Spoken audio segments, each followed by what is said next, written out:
I have hunted down every single deleted or banned scene in The Amazing World of Gumball. And trust me, these moments were cut for a reason. I can take it. Try me. Going to try and scare you. Be prepared, because you just don't know when it's Parents across regions complained that this specific episode resembled a child-friendly existential nightmare, not a comedy. Some broadcasters said it was psychologically disturbing for young audiences. However, Cartoon Network did not stop producing episodes that would even scare adult viewers. Some were too violent, others too mature and dark, and a few were just plain what the heck levels of crazy. All right then. Don't believe me? You will. When Ben Boccolette first conceptualized The Amazing World of Gumball in 2007, he imagined a bizarre, playful universe built from discarded advertising mascots, quirky doodles, and childhood imagination. By 2008, when Cartoon Network officially began developing the show, Boccolette expected nothing more than a surreal comedy about a blue cat and his chaotic world. What he never expected was that some of these characters, born from pure creativity and harmless absurdity, would one day appear in scenes so disturbing, so psychologically intense, that networks would censor or outright ban entire episodes. And I have got a shocking one to start us off. In The Skull, Gumball and Darwin try to cure their classmate Clayton of his chronic lying with some extreme therapy, using electric shock collars. Things kick off with the boys hanging out in Gumball's room. All three of them strapped into shock collars like it's the latest fashion. Every time someone lies, zap! A nice little jolt of electro-truth therapy. Gumball asks Clayton what he did today, and Clayton boasts that he fought a tiger. Clayton gets the lightning treatment right away. Gumball then turns to Darwin. What about you? Darwin starts answering truthfully, but slips up with a tiny fib, and zap! Down he goes too. I have to hand it to Gumball. Aversion therapy isn't the most conventional bonding activity with friends, but it sure is effective and hilarious in a messed up sort of way. You know what time it is? time to change my pants. No, time to kick some butt. You got a plan B?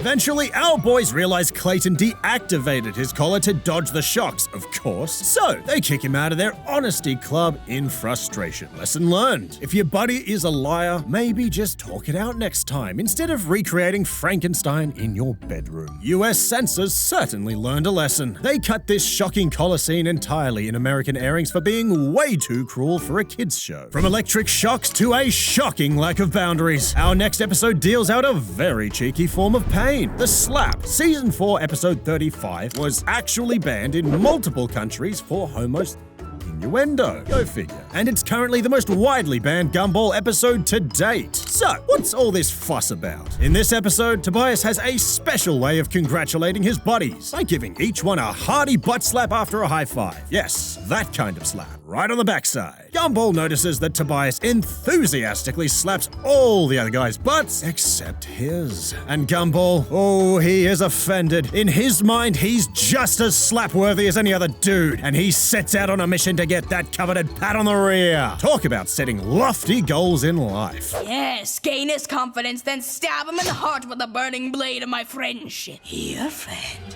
have some of my dessert.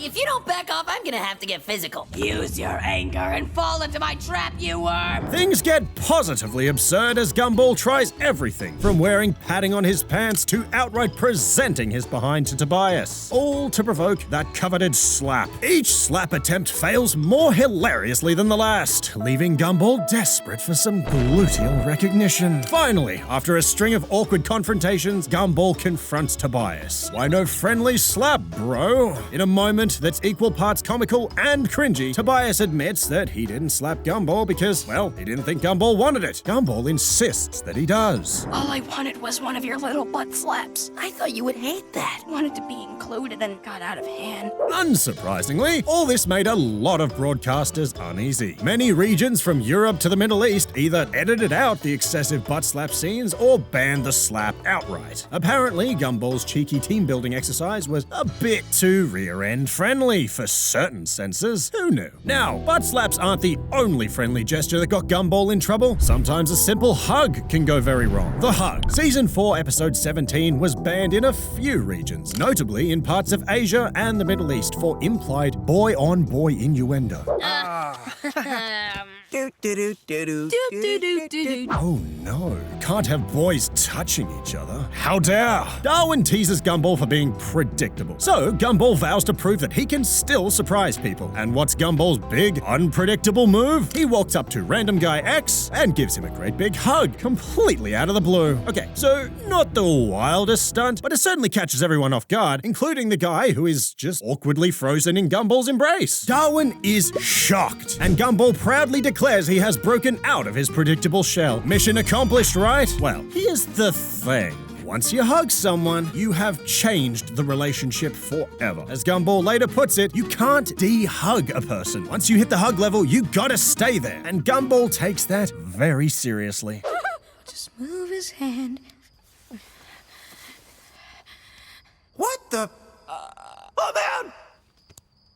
Gumball spends the rest of the episode hugging. Every single time he runs into that guy, he feels obligated to hug him again to avoid things getting awkward. This leads to some of the most awkward social interactions you will ever see. The whole thing escalates until Gumball is so embarrassed by the rumor mill that he tries to stage an anti-hug, which, of course, backfires spectacularly and just looks like he's giving an even longer, needier hug. Why won't you hate me? Hate me! It's all drenched in cringe comedy and not so subtle subtext, which ends with Gumball's social life in a knot of confusion. The heavy undertones of two boys hugging way too much made certain networks hesitant, leading them to censor or skip the hug entirely. And speaking of awkward relationships, Gumball's best bud Darwin had his own share of romantic woes that rubbed censors the wrong way. Take The Girlfriend, Season 4, Episode 22, for example. This episode was pulled from some Eastern European schedules and banned in places like the Middle East for its kid romance theme. But it's not a sweet romance by any stretch. It's more like Darwin's worst nightmare in love. It all begins when the school's resident bully Jamie decides she needs a boyfriend, and unlucky Darwin is chosen as her sweetheart, whether he likes it or not. The moment Jamie sets her sights on Darwin, you can practically hear the Jaws theme. She corners him in the cafeteria after witnessing him do a kind act. Jamie's logic? If she has a boyfriend, she will look less aggressive. So she forcibly volunteers Darwin for the job. Poor Darwin is absolutely terrified, understandably, and Jamie doesn't do lovey-dovey. Her idea of a date is sitting Darwin next to her while she scarfs down a raw steak and belches. Charming. She basically treats Darwin like a pet, or possibly a snack. Rule 1. If you ignore me or break up with me, there will be serious consequences. By the way, I got you a present to celebrate our love. My present to you is a present from me. See you at lunch. Gumball tries to intervene to save his brother from Jamie's clutches, but Jamie isn't having it. So, yeah, Darwin is too scared to break up with her, and Gumball is too scared to help. Okay, I'll just run. No, don't do anything either. Just Gumball, I'll make it romantic for you. Eventually, Darwin grows a spine with Gumball's encouragement and tries to break up with Jamie, which leads to an epic chase and a showdown on the school roof. Jamie actually softens when she realizes that forcing someone to like you isn't real love, and she lets Darwin go, after making him promise to still be friends. With a menacing glare, of course. It's a happy ending for Darwin, but the whole scenario of a violent, forced teenage relationship was just a tad too edgy for certain regions. Many broadcasters thought The Girlfriend sent the wrong message, or just didn't like the dating violence, so they gave this episode the axe in their lineups. But don't think Darwin's love life got any easier after Jamie, though. In The Matchmaker Season 5, Episode 16, he ends up in a far more otherworldly romance. This one was banned across places like Turkey, Asia, and the Middle East for featuring heavy romantic themes, specifically a budding relationship between Darwin and Carrie, Elmore's resident ghost girl. So, would you like to go out somewhere sometime and do something? They both sound great. Ghost-human love? Yeah, some countries noped out real fast. Maybe because of the undertones. But for the rest of us, the episode is a wild cocktail of love potions, misunderstandings, and spooky sweetness. It starts when Gumball catches Darwin gazing dreamily at a photo of Terry, a paper bear girl, and assumes Darwin has a crush. Naturally, Gumball appoints himself Cupid-in-Chief to help out his bro. Gumball's plan A is classic. Write an anonymous love letter to Terry from Darwin, but before that can play out, Carrie the ghost overhears and is absolutely heartbroken because she secretly has feelings for Darwin. Why did you have to drag me into this? You know very well that I like Darwin. It's written all over my face. What does that expression even mean? I'm disappointed. Darwin unknowingly has a ghost admirer. Cute, right? And suddenly, Gumball is juggling 2 matchmaking missions at once. One for Terry, which Darwin doesn't even know about, and one for Carrie, who's literally invisible half the time. As you might guess, things get messy fast. Gumball's bright idea is to brew a love potion for Darwin, because absolutely nothing could possibly go wrong with magically roofing your brother into love, right? Right. They gather all sorts of gross ingredients and voila, one pink bubbly potion. One last ingredient. Where's that music coming from? What? In a mix-up straight out of a sitcom, Terry and Darwin end up getting the potion, and they fall in love with each other. I love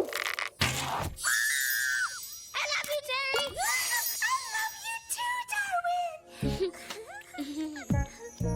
Eventually, the truth comes out. Carrie confesses she likes Darwin for real. Darwin realizes he likes her too. And they even share a genuine kiss. No potion involved. It's actually a touching ending. But some networks couldn't see past the supernatural weirdness and tween romance aspect. So, the matchmaker got yanked from the airwaves in Asia and the Middle East. Alrighty then. Enough about the kids' love lives. Let's talk about Richard Watterson. Yes, Gumball's dear old dad had his moment in the censorship spotlight too. The Lady. Season 6, Episode 2 was banned in many countries and even completely removed from some streaming services in Europe. The reason? Richard spends most of the episode disguised as a woman, and it's not just for a quick gag, it's the entire plot. It's not my fault if society doesn't approve of men being friends with mature women. Some regions weren't too keen on the whole cross-dressing theme and the hints of marital mistrust that came with it. But for those who got to see it, The Lady is one of the funniest Richard-centric episodes ever. It all starts when Gumball and Darwin notice their dad sneaking out of the house repeatedly, dressed in a trench coat and acting super suspicious. Soon, they spot him around town with an unfamiliar older woman. Red hair, pearl necklace, sensible dress.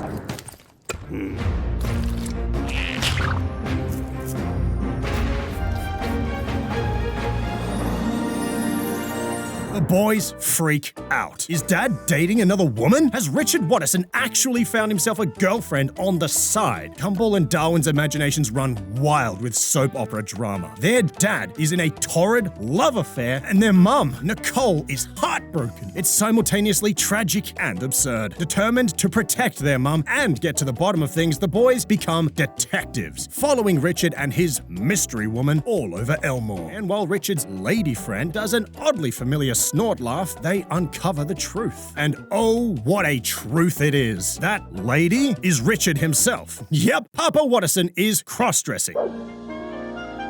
This is taking forever. Do you think maybe he's running a little late? Oh, there he is. Hey, honey.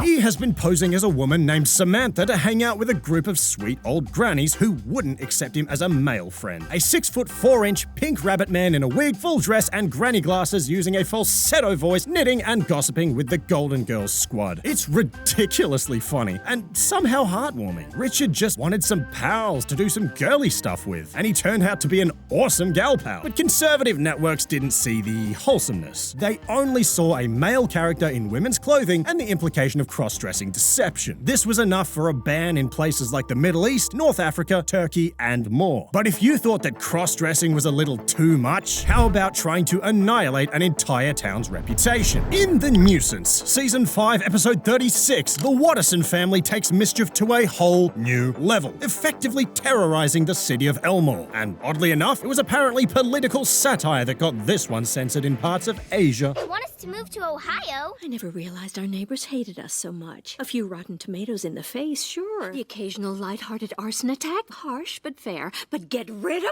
us? This episode's premise hits a little close to home for any bureaucrat. The Wattersons are deemed such a public nuisance that the mayor himself tries to kick them out of town. Can you imagine being so chaotic that the mayor offers you a free house in another state? Now that's the Wattersons for you. The people of Elmore thought you deserved a brand new house in a brand new state, a brand new police force to deal with you. Think of it more like witness protection. We're just protecting people from witnessing you ever again. The family is summoned to town hall, bracing for the worst, only to be greeted by cheering citizens and an offer of a new home, far, far away. Why? The mayor slyly explains that if the Wattersons leave Elmore, everyone else's quality of life will drastically improve. Turns out there's a literal chart of every minor crime and misdemeanor in town, and the Watterson name is basically on all of them. Public nudity in the park? Richard. Vandalism? Gumball and Darwin. Noise complaints? All of them. They are, in a word, a menace. The mayor's also got an ulterior motive. He is trying to polish up Elmore to sell the town to rich investors, and our favorite dysfunctional family is the last eyesore to clear out. I wanted you out because you were bringing the price of the neighborhood down when I decided to sell the land to developers. Of course, Nicole Watterson isn't about to be banished that easily. She declares the family can reform and become model citizens so that they can stay in Elmore. What follows is a hysterical sequence of the Wattersons trying to do good and failing spectacularly. They attempt to help an old neighbor move a grandfather clock, and they end up dropping it out a window and smashing a car. Gumball and Darwin politely smile and welcome in a burglar who's robbing their house, since technically that's being hospitable, right? Remarkably, these antics convince the town that maybe the Wattersons can behave. The mayor, however, still wants them gone for his shady land deal, so he calls them in and basically says,